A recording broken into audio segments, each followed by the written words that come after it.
আসসালামু আলাইকুম। আর্নিং ইনফোবিডির পক্ষ থেকে সবাইকে আরও একবার শুভেচ্ছা জানাচ্ছি। আইপিএলের কিছু খুঁটিনাটি বিষয় আছে যেগুলো ফলো করলে আমরা নিশ্চিত প্রফিট পেতে পারি। সে বিষয়গুলো নিয়েই আলোচনা হবে আমাদের আজকের ভিডিওতে, এবং আজকে থাকবে এর প্রথম পর্ব। তো চলুন আমরা শুরু করি। আইপিএলের ম্যাচ উইন হওয়ার সম্ভাব্য বিষয়গুলোর মধ্যে প্রথম যে জিনিসটা হলো সেটা হলো যে হোম গ্রাউন্ড। আমরা আইপিএলের এতগুলো খেলা দেখেছি, তার মধ্যে আমরা লক্ষ্য করেছি যে আইপিএলের অধিকাংশ ম্যাচ জয়লাভ করেছে যারা হোম গ্রাউন্ডে খেলেছে তার মানে হোম গ্রাউন্ডের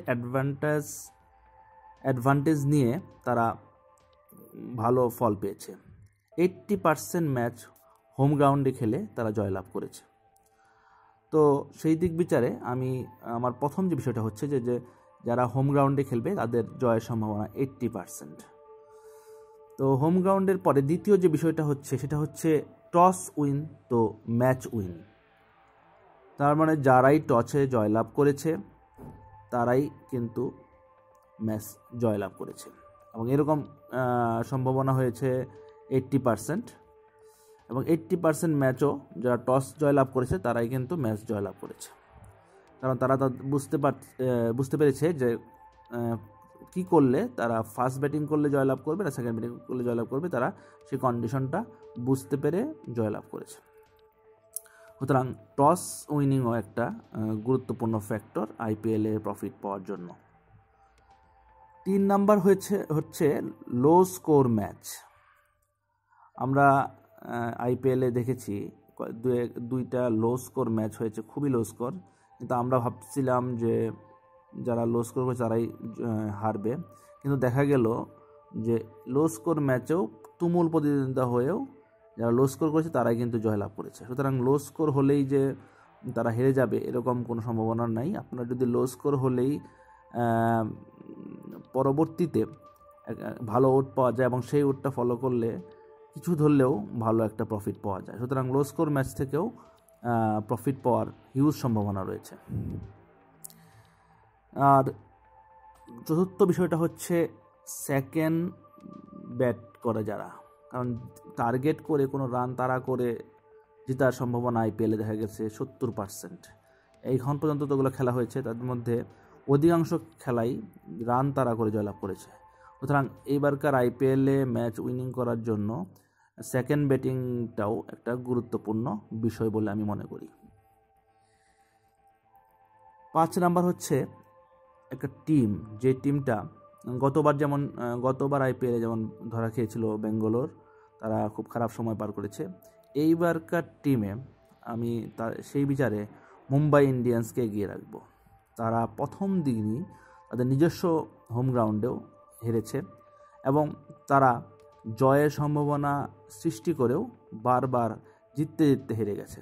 সুতরাং এইবারকার আমার টার্গেট থাকবে মুম্বাই ইন্ডিয়ান্সের পক্ষে, যে তারা যদি সেকেন্ড ব্যাটিং যায় তাহলে হয়তো তাদের জয়ের সম্ভাবনাটা বেশি থাকে, কিন্তু যদি তারা ফার্স্ট ব্যাটিংয়ে যায় তাহলে তারা সেই রানটাকে প্রতিপক্ষকে সেই রানে আটকে রাখতে পারে না। দেখা গেছে যে তারা যতবারই সেকেন্ডে বল করছে ততবারই কিন্তু তারা হেরে গেছে। সুতরাং সেই বিবেচনা করে মুম্বাই টিমসটা এরকম একটা টিম, যদি তারা ফার্স্ট ব্যাটিং করে তাদের লস হওয়ার সম্ভাবনা 80% আর জয়ের সম্ভাবনা 20%। তো এটাও যদি আমরা একটু ফলো করি, যে মুম্বাই ইন্ডিয়ান্সকে যদি আমরা ফলো করি যে তারা যদি তাদের হোম গ্রাউন্ডেই খেলুক বা যে গ্রাউন্ডেই খেলুক, অন্য গ্রাউন্ডে খেলে তাদের হারের সম্ভাবনাও বেশি, পাশাপাশি তারা যদি ফার্স্ট ব্যাটিং করে তাহলে তাদের জয়ের সম্ভাবনা অনেক কম। সেকেন্ড ব্যাটিং করলে তাদের জয়ের সম্ভাবনাটা মোটামুটি তুলনামূলক ভালো।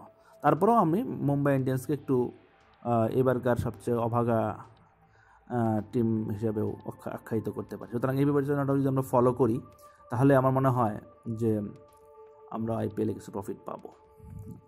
6 নাম্বার বিষয়, যেমন মুম্বাই ইন্ডিয়ান্স যেমন একটা অভাগা টিম, সেমনি সৌভাগ্যবান টিম যদি বলতে হয় তাহলে আমি বলবো সানরাইজ হায়দ্রাবাদ টিমটা একটা বোলিং পাওয়ার টিম, পাশাপাশি একটা ব্যালেন্স টিম। তারা যত কম রানই করুক না কেন সেই রানের থেকেও কম রানের মধ্যে তার প্রতিপক্ষকে আটকে রাখার মতো যথেষ্ট যোগ্যতা রয়েছে তার বোলারদের। এবং বিশ্বের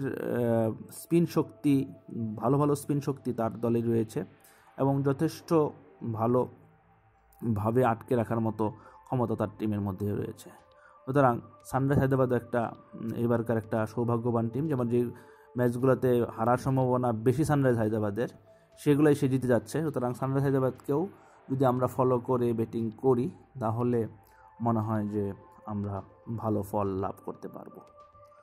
তো উপরোক্ত এই বিষয়গুলো যদি আমরা মেনটেন করি আমার মনে হয় যে আইপিএলে আমরা প্রফিট পেতে পারি। এবং এগুলো যদি একটু বিচার বিবেচনা করি যে কিভাবে কি করতে হবে এবং এগুলোর বিষয়ে যদি একটু সাবধান হই এবং এগুলো যদি একটু মনোযোগ দিই তাহলে আইপিএলে আমরা ভালো প্রফিট পাওয়ার সম্ভাবনা আমাদের জন্য যথেষ্ট রয়েছে। তো আজকে আমি আপাতত এটার প্রথম পার্ট আলোচনা করলাম। আমি নেক্সটে দ্বিতীয় পার্ট নিয়ে আলোচনা করব। সে পর্যন্ত আপনারা ভালো থাকুন, সুস্থ থাকুন, সুন্দর থাকুন, এই কামনায় আমি আজকে মতো শেষ করছি আমার ভিডিওটি। খোদা হাফেজ।